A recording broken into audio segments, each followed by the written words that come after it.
Okay, I would like to go over what I went over in the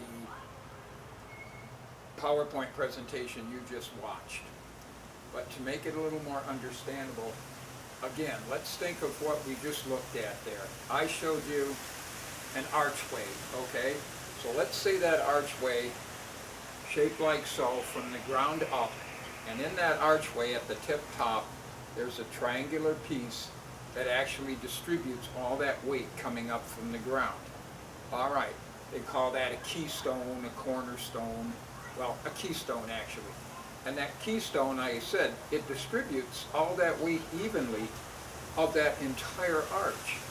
Well, the beauty of the human body is we're designed the same way. If I go like this, you see here that I have that arch again, wedged right in the middle between my legs, my pelvis, is that sacrum, that inverted triangle that actually takes all of the weight from the floor up, supports it there, and then downward from the head down to the top of that sacrum. You can see then just how important that bone is. Because of its design in that it is actually taking all of those forces and distributing them. So there's a lot of force on there. Everything within that joint then has to mesh. There is a proper connection between the two innominants, or the two sides of the pelvis, with the sacrum that actually looks like that. When that's out of alignment due to due to some stretching in the ligaments or other muscles being too tight and pulling things out of alignment, that can be like that.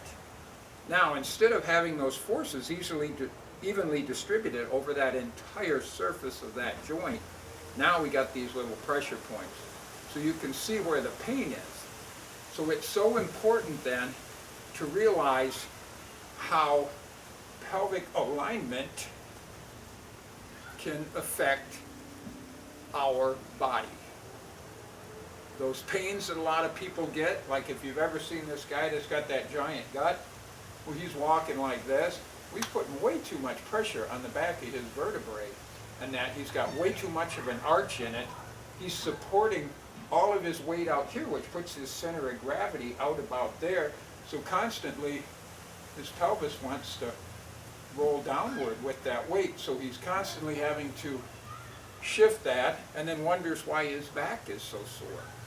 Those are the reasons that it is so important to work that core. That core, as we talked about before, is designed to support that pelvis. Because when you look at the human skeleton, you'll notice between the top of the pelvis, the bottom of the ribs, there is only that lumbar spine. So all of the pressure that thing gets on it when we're out of alignment in different positions can really affect it. The best ways to work those areas is to get that stronger.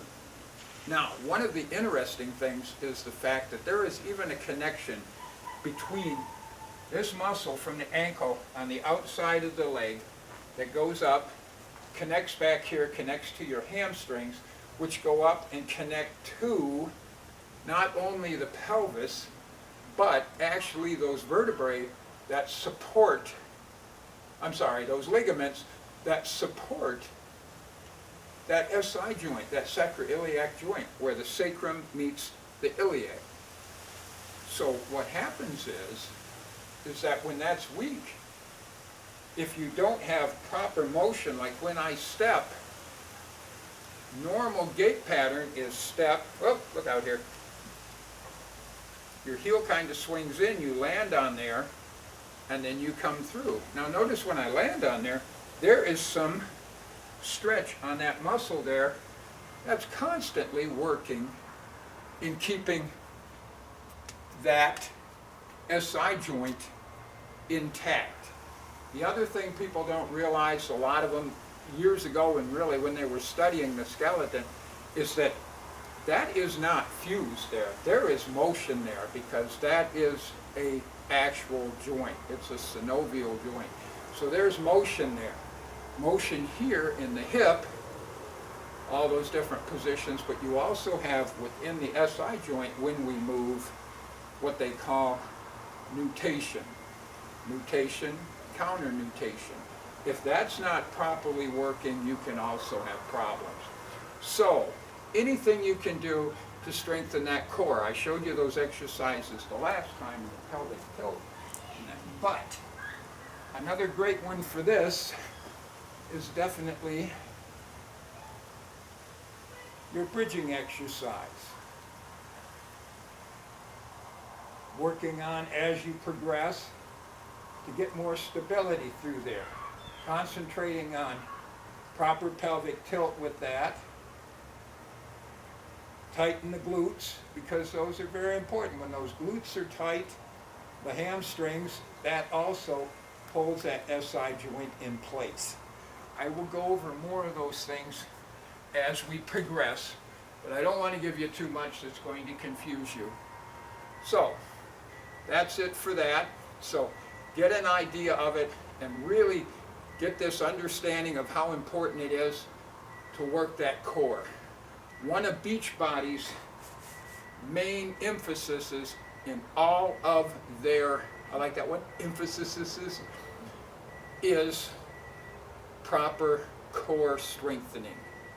And so any exercise that you do, really concentrate on proper positioning and stability within those core muscles while doing the exercise. Okay? We'll talk to you later. Bye now.